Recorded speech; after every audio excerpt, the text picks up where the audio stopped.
Welcome to the Lifestyles Unlimited Real Estate Investor Radio Show, a real estate investment program. Listen and learn how to use real estate to build wealth and passive income streams for you and your family. We bring you experts every day to discuss and answer your questions on everything from single-family homes all the way up to 600-plus unit apartment complexes. And now, the Lifestyles Unlimited Real Estate Investor Radio Show. Hello and welcome to the show. This is Andy Webb with Lifestyles Unlimited, and as always, we are working on your financial freedom. Hey, if you caught last week's show, you know I was broadcasting live from one of our beautiful, beautiful Texas state parks. That was at the Stephen F. Austin State Park with my family, right there on the Brazos, just a little northwest of Houston. Well, since then, we've hitched up the bumper pull trailer and trundled, bumped a little further northeast, about actually 120 miles, traded out that river basin with the oak and the elm trees, the pecan, the Spanish moss, for a Lake Livingston, in fact, Lake Livingston State Park. This is Texas' second largest lake. Beautiful towering pines. I love the pines here. And we're now a little northeast of Houston. We're on the east side of I-45. And to get here from there, we passed through a town called Conroe.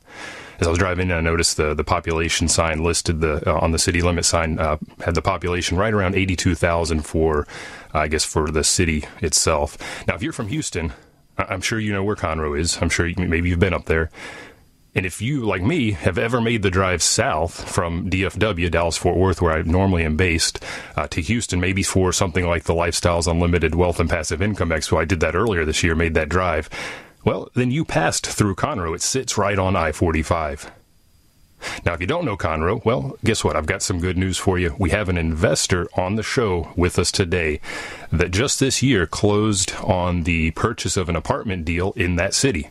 Okay, so we're going to hear a little bit about that deal. We're going to learn a little bit more about that market, right? It's not immediately adjacent to Houston, so what makes it an interesting market? And of course, I want to hear what took this investor through his progression. He's done quite a bit. He's done some single-family duplexes, invested passively in multifamily, and now leads an apartment deal, like we said, in Conroe. So without further ado, let me bring on Brandon. Brandon, good morning. How are you today? Hey, good morning, Andy. I'm doing good. Awesome. Well, hey, to kick off the show, why don't you just give us a little bit of background, tell us about yourself. What were you doing before becoming a real estate investor?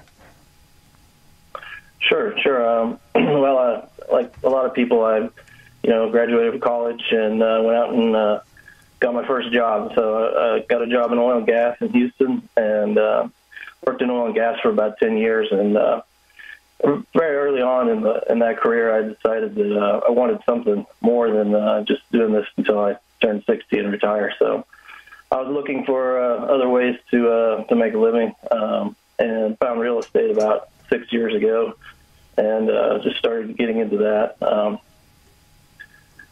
And oil and gas is a pretty bumpy industry, is it not? Yes, about every 3 years you're going to have a downturn.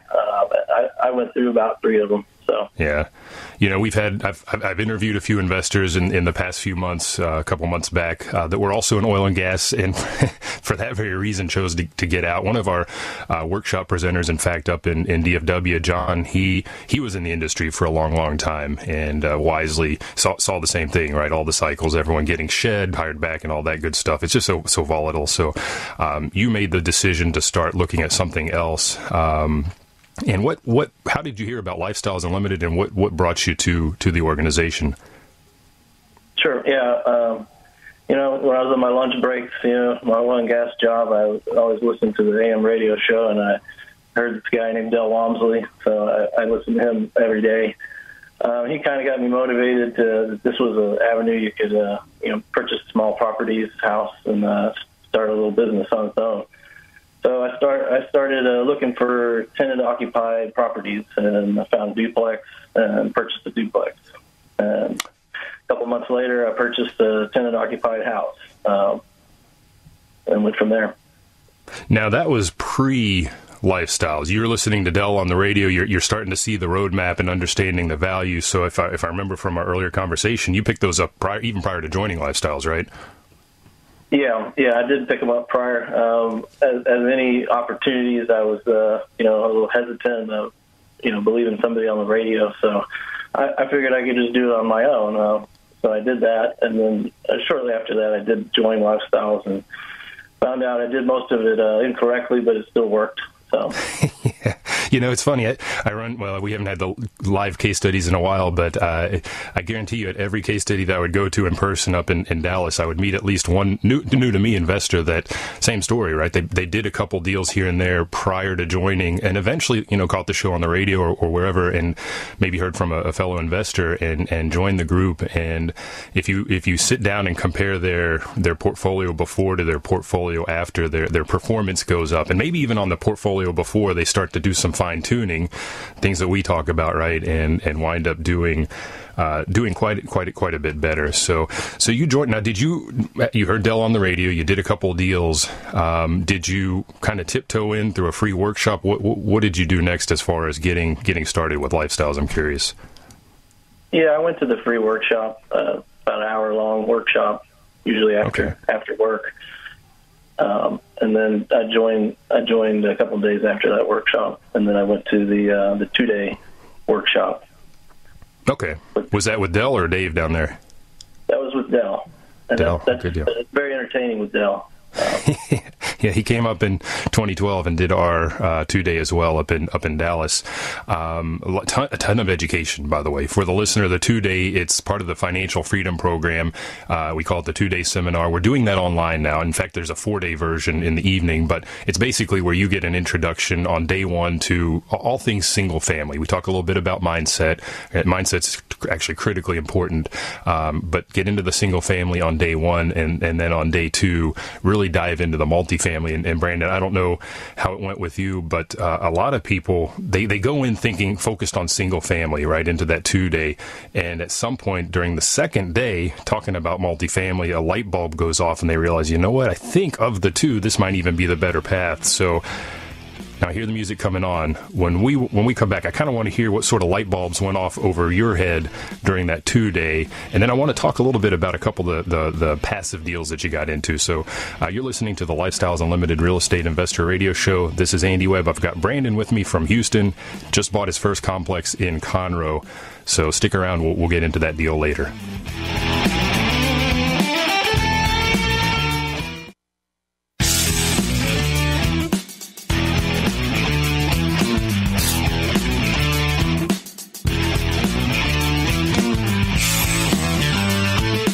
We're back with the Lifestyles Unlimited Real Estate Investor Radio Show.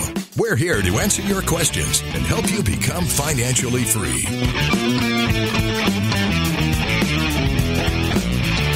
Welcome back to the show. This is Andy Webb, and I'm coming to you live from Lake Livingston State Park. And as I like to do when we're out and about on the road in the RV bunker is find a local investor to talk to. And as it were, going from one state park to the next, we passed right through the town of Conroe. And I've got a great guy with us today talking. We're going to talk about eventually here a little bit later in the show, a deal he just picked up in Conroe, a multifamily investment that he is the lead investor on. But before we get to that, we're kind of talking a little bit about background.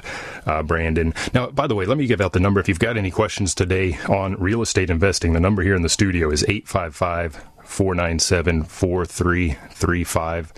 Again, 855-497-4335, or send me an email to askandy@luinc.com. So, Brandon, I was looking at your investment resume, and so you got into your first couple of deals after hearing Dell on the radio back in 2014. Went to the free workshop, became a Financial Freedom Program member, and then went to the 2-day. And that's what we were just talking about ahead of the break, because I see a common thread among investors. When they go to the 2-day, they start day one on single family and then go to day two, which is multifamily, and light bulbs start to go off. Tell us a little bit about some of those light bulbs, those aha moments that you had as you went through that 2-day seminar. Sure.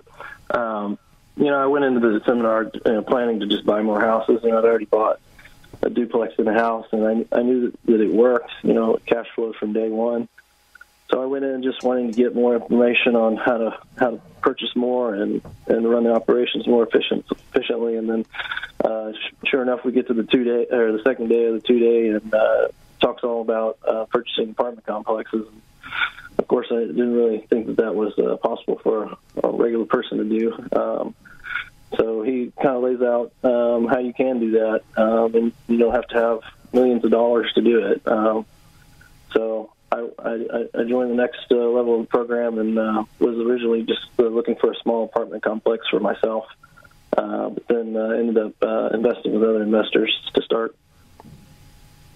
And were you still working at the time? Yes, I have a full-time job at oil and gas, yeah. Yeah, so that makes sense, right? When you've got a full-time job commitment, for some folks that's 40 hours a week, some it's 50, 60, 70. I'm not in the oil and gas industry, so I don't know what kind of hours you guys typically were working then, but that's a time commitment, right? So it's hard to get out there and find deals for yourself. Houses that's one thing.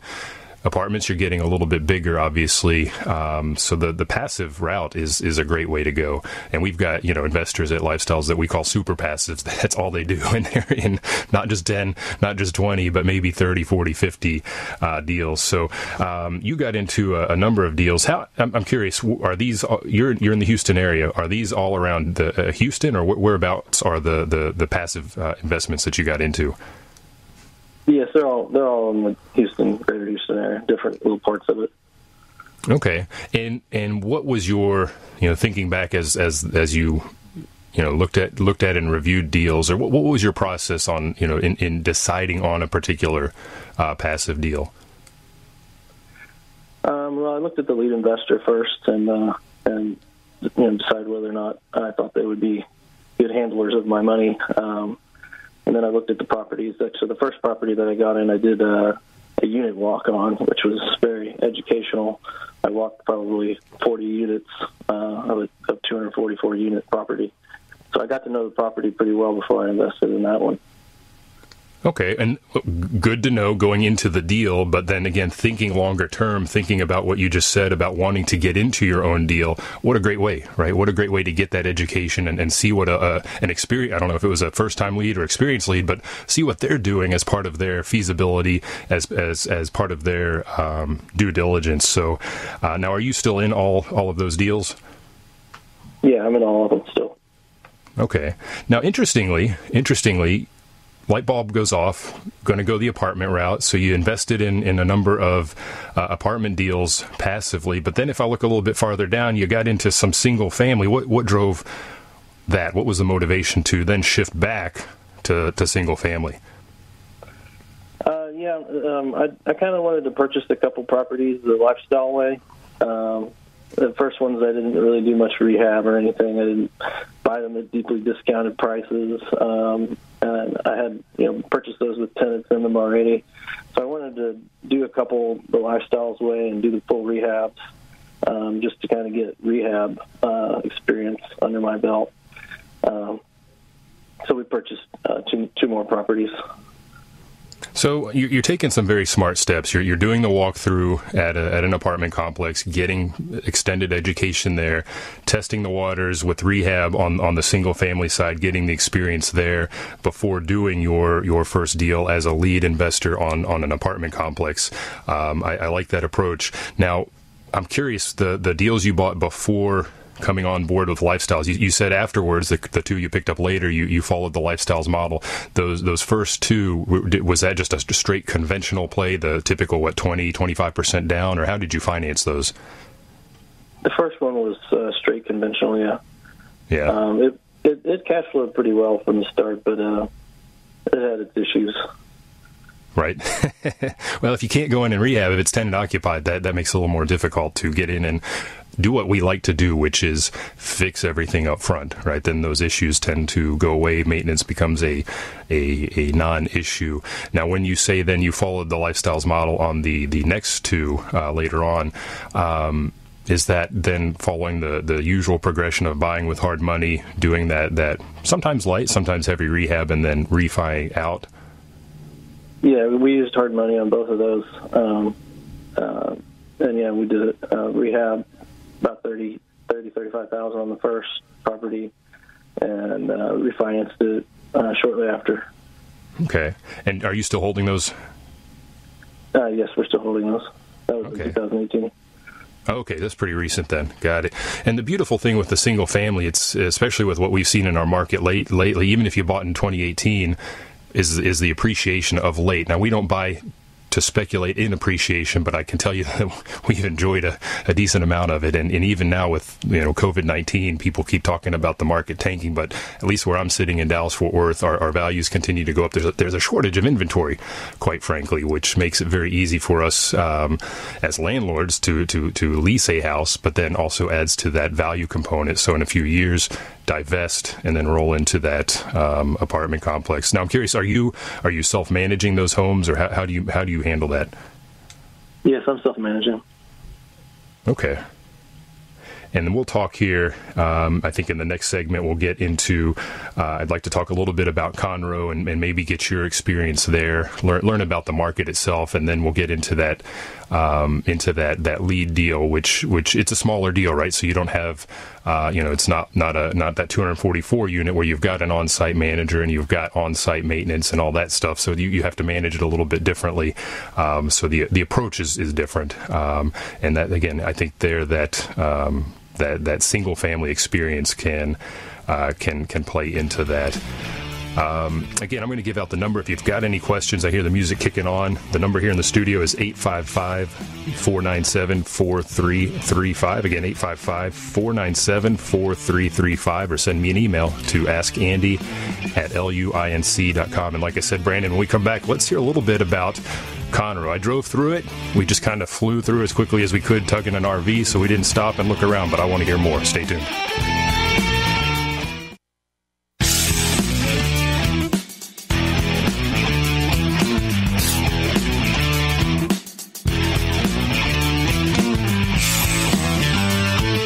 Welcome back to the Lifestyles Unlimited Real Estate Investor Radio Show. Now, let's get back to your map to financial freedom. Welcome back to the show. This is Andy Webb, and today we're talking about an investor. We're talking with an investor that just took down his very first deal as a lead investor, multifamily in Conroe, Texas. And as it were, I'm out and about in the RV coming to you from Lake Livingston on the east side of Conroe. We were in a park on the west side, and we happened to drive right through Conroe to get from point A to point B. And I want to talk now, Brandon, just a little bit about Conroe, right? Just learn what we can. So folks know where that is, right? If we have listeners across Texas and San Antonio, up in DFW that may not have down here, Corpus Christi, and broader, right, listening outside of the state to the podcast. By the way, if you've missed the earlier part of the show, want to catch up with that, we archive the shows at lifestylesunlimited.com as podcasts. Click on the radio tab, and you can cycle back and listen to anything that you may have missed. But Conroe. So as I drove through, I'll tell you what I saw. First of all, I saw the population sign. I think it said 82,000, something like that. Who knows when that was posted? It looks like the place has been growing. I saw a lot of nice shops on the road that we came into town on, and looked like a pretty nice town. What can you tell us about Conroe as a market in general? Sure. Where is it? Let's start with geography first of all. Sorry to interrupt. Where is it? It's about 30 minutes to 45 minutes north of Houston, north of Spring and the Woodlands. Best part for a real estate investor with Conroe is the population growth is strong. As you said, you saw the sign said like 80-something thousand. In 2010, it was 56,000. I looked up in 2019, it's 91,000. And that's about a 6% annual growth, which is pretty strong. And it frequently is listed in the fastest-growing cities in the United States list that they put out. So population growth, drives rents up in the market. It drives new development. It's always good for a real estate investor to have population growth. Like we talked before, there's not a lot of industry in Conroe. The largest employer is the school district, but it's right outside of Houston, so this is where people are going when they're running out of space in Houston. So I think it's going to continue to grow. There's a lot of open land around it, too, for these master plan communities to start putting up houses left and right. It's also near Lake Conroe, which is, mostly the only recreational lake in the Houston area. So, and the resident base is pretty strong as well. Hardworking people in Conroe. So. And that's good, right? And we're talking about Conroe proper. As with any city, you're going to have your suburbs or towns outside of it. In fact, we came in through one called Magnolia that looked like it was starting to grow as well. Hit Conroe, the part of town that we hit, again, it had a lot of Class A, really nice apartments that they were building. Now, you and I know we tend to cater more towards the workforce housing, right? Maybe Class B, Class C. That stuff's not getting built, right? So if you can pick up a good deal, you're going to find folks that are looking for a town like Conroe, right, for the school district, for that growth. Again, from what I could tell, appeared to be a decent amount of cash money in that market, right? So, and like you said, and we're seeing this in Dallas out on the outskirts as well. Things are growing outward. Right, you can't. There's not much development going on within the main kernel of Houston or Dallas or Fort Worth. So things are growing out, and this is only going to continue. Now, how did you find this deal? Where you're in Houston, right? Yes, outside of Houston, south of Houston, League City. So you're south of Houston. Were you just actively targeting north of Houston, right? What brought this one onto your radar? No, I mean I kind of put a limit to where I would look for, and Conroe is about the highest end of that limit. But I found the property through one of the Lifestyles Realty brokers brought it to me. There's several brokers that Lifestyles Realty has, and they shoot out their opportunities on a frequent basis. So I picked it up from one of those brokers. They sure do. And we started the show talking about your initial intent was to go the single family route, and then you got to the 2-day, realized, man, I got this up. I didn't know you could do apartments as a single investor, as a small group, right? So you said, I'm going to shift gears. For those that are still focused on single family, I will tell you what, I get the blasts, the emails that Brandon is referencing from the realty team in Houston as well. And I just did a quick search in my inbox of recent deals that hit for Conroe specifically. There are quite a few. Estimated cash flow on one was over $600, 20% cash on cash returns. So it looks like a good market to me. That's a market I would be happy to invest in. Those are numbers I would love to see on single family. But again, here we are focused on multifamily. So the realty team brought the deal to you. What looked good about the deal? What was the magic for the deal for you? Sure. As always, I'm going to look for the return on investment first. Market area is important, but if it's not profitable, you don't really want to purchase it. But so we found that it was going to return over a 5-year period about a 20% plus return after refinance or sale. So that was what we're looking for. So we decided it was a good deal. Good deal. Now, so you said about a 5-year hold is what you're looking at? Approximately, yeah. Okay, and you guys just got into the deal this year, right? You closed in May. Okay, and we'll get in a little bit around the due diligence and some of the impact on of COVID on your processes, right? Whether it's the purchase process or the now ongoing leasing or management rather. But thinking about this deal, we talk about deal types at Lifestyles. We talk about those that are going to immediately cash flow, kind of like your first couple of houses you bought. We talk about the other end of the spectrum, the value add, right, where we take down a house or an apartment that needs a lot of work for it first, and maybe there's something in the middle that's a hybrid, a mix of both. What type of deal is this particular one? This was a yield play. It did not really require much rehab at all. It was pretty much up and running. It just recently had a new roof installed, and all the units were occupied and in fairly good condition. The only thing that we allocated money for was for HVAC replacements. Okay. And so it's a yield play. Again, yield play meaning it's just throwing off cash from day one, which is great. You're going to do the HVAC, so everything else is looking pretty good. So more of a management play, I would say. Yeah. The previous management was not doing it the Lifestyles way, I suppose. It was run well, but just not financially well. Okay. So we're going to optimize a little bit there. And we didn't talk about this. How many units is the complex? It's 16 units. 16. Okay. When was it built? 1981, which was also another positive. Anything post-1978 fixes a lot of issues with building materials. Oh, yeah, sure. You've got newer electric. You don't have the old Federal Pacific, disaster panels that you have to replace. You get away from the cast iron plumbing. Is it flat roof, or do you have the pitched roofs there? It's pitched roof. Sounds good. Your point is a very valid one that applies not just to multifamily but single as well. When you get into those newer builds, everything's more more modern, right? Quite simply put. So the repairs or whatever you've got to do are minimized. Ongoing maintenance, therefore, is also minimized. So you took down the property in May. What's just for the listener that's maybe never done an apartment deal, what's the lead time from the time you find the deal to when you close, roughly, at least in this case for you? It's about 75 days. We had a 90-day close on this one, but typically 75 days. 75 days. Okay, you closed in May, so you were getting started, right about the time that COVID-19 was coming down the pike. So you must have found it roughly in March, February, March.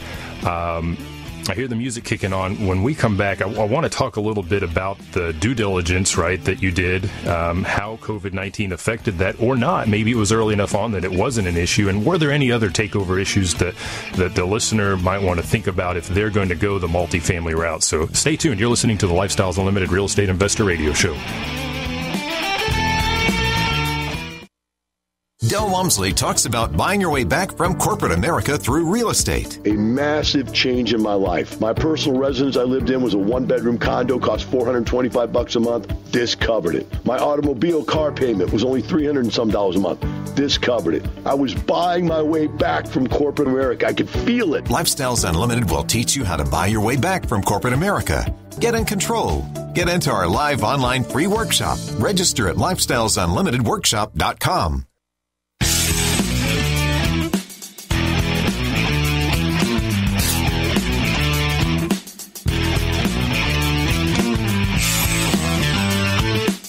Warning.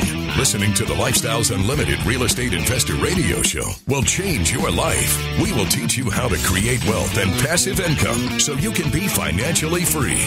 And now, back to your host.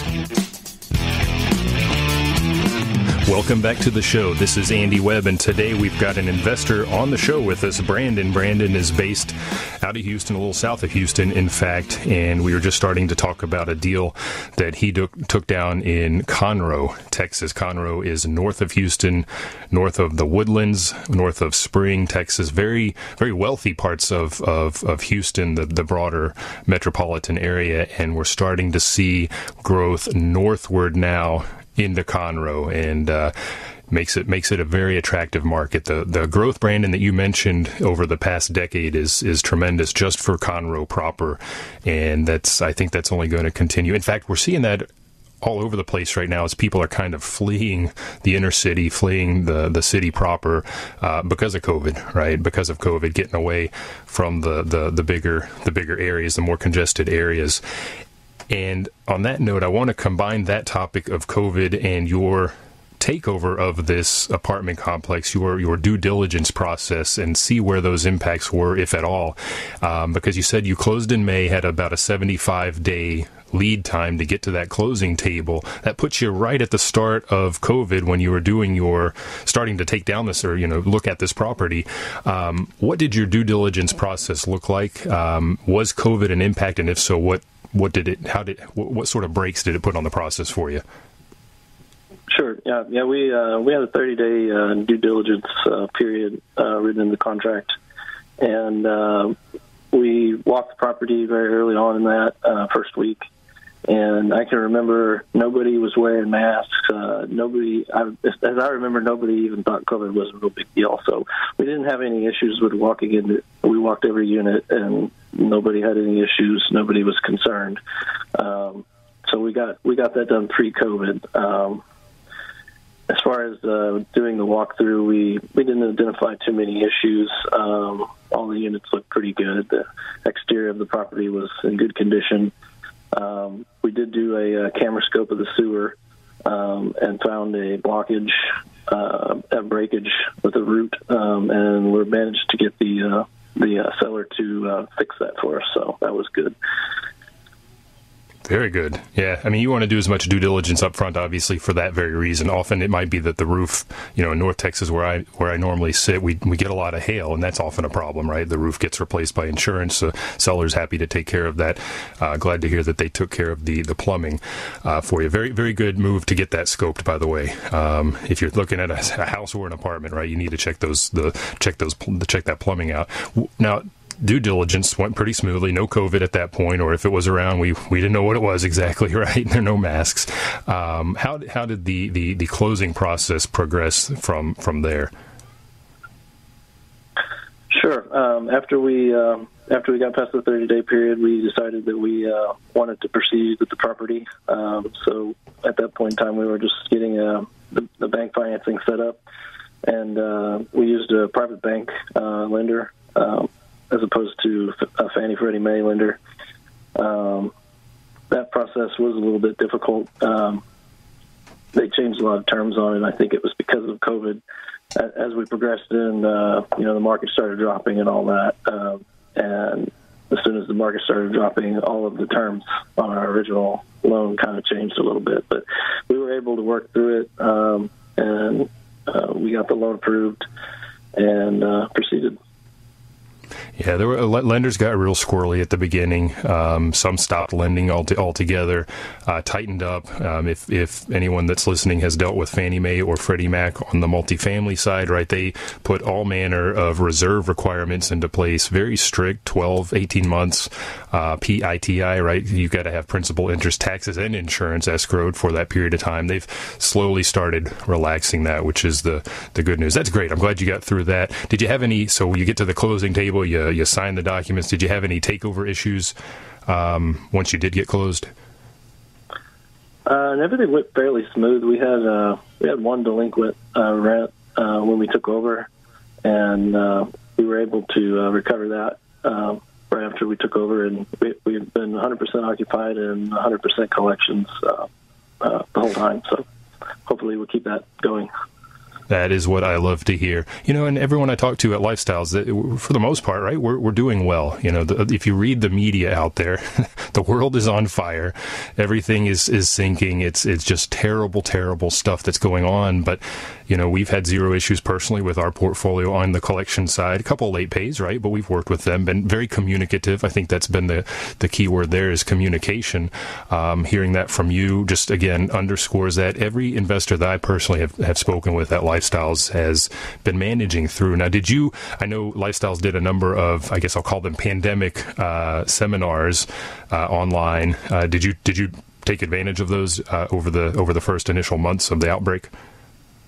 Definitely. The Lifestyles team, and even high up in the Lifestyles team, gets on these issues very quickly, and they research them. They get their lawyer friends and whatnot to look at all of it, and they do seminars very quickly, webinars very quickly, and try to keep us as educated as possible on what our best practices are, what we should be doing. Absolutely. We got a lot of guidance, quite frankly. Whether you're a single-family investor, we got guidance for the single-family. That's what I participated in because that's my focus right now is single-family. I know for the passive investors, there was even, what I'll call a pandemic seminar. What do you as a passive need to think about? Are there questions you need to ask? What sort of information, I guess, that you might be getting from your lead? And then, of course, for you, Brandon, as a lead investor, we had those going on, those pandemic seminars going on as well. Tremendous. I mean, it's tremendous. We've also gotten a lot of leads for or guidance for things like the eviction moratoria, right? There's been any number of versions of eviction moratorium in place for some time now, and they change, and Texas Supreme Court jumps in and so on and so forth. But the guidance has been huge. So that's great. So no evictions, not dealing with any of that good stuff, that fun stuff. So how are you handling the ongoing management? You said you're down south of Houston. Conroe obviously is north. What does your ongoing management process look like? Yes, we have an on-site manager that lives on the property, so she helps me coordinate everything. if we have repairs, she lets people into the doors. So it allows me to not have to drive up there every time there's an issue and I need to let somebody in to, clog a toilet or something. I usually go up there on a regular basis anyway, just to check things out, make sure, the siding's not falling off or something. But, that's worked out very well for us. Very good. And we talked about the financing side. You got the bank financing. Again, you're doing this as a lead investor, which, for the listener that may not be familiar with that term, that means you're a syndicator. You're creating a syndication, right?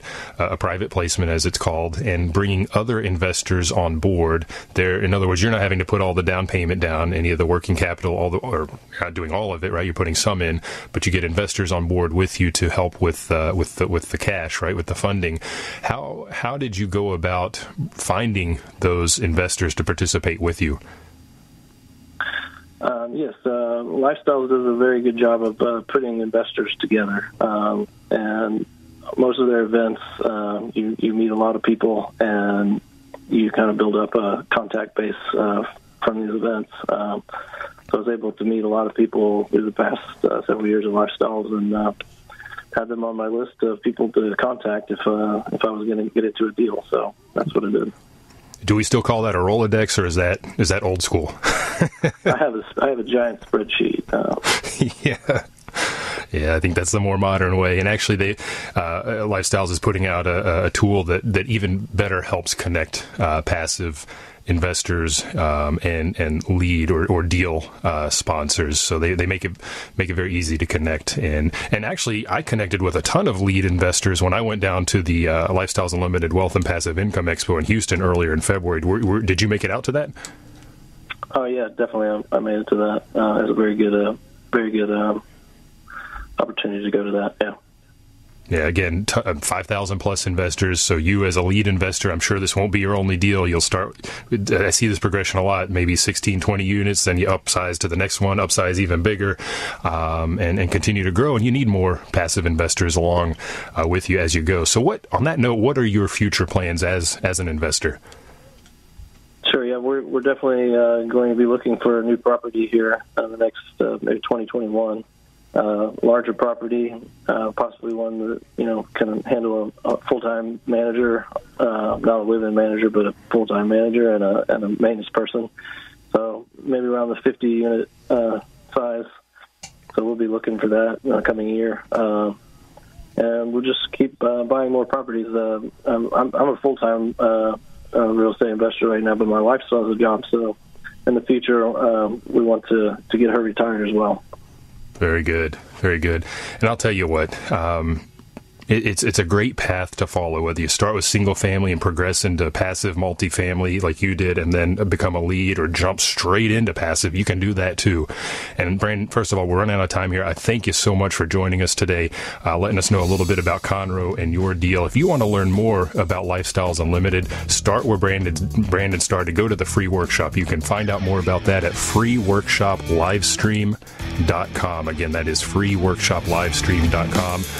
Brandon, thank you again, and remember, it's not the money, it's the lifestyle. You have a good day. The Lifestyles Unlimited Real Estate Investor Radio Show is for entertainment purposes only. Please consult a professional regarding your personal investment needs. Nothing presented on the Lifestyles Unlimited Real Estate Investor Radio Show constitutes an endorsement, recommendation, offer, or solicitation to buy or sell any product or security.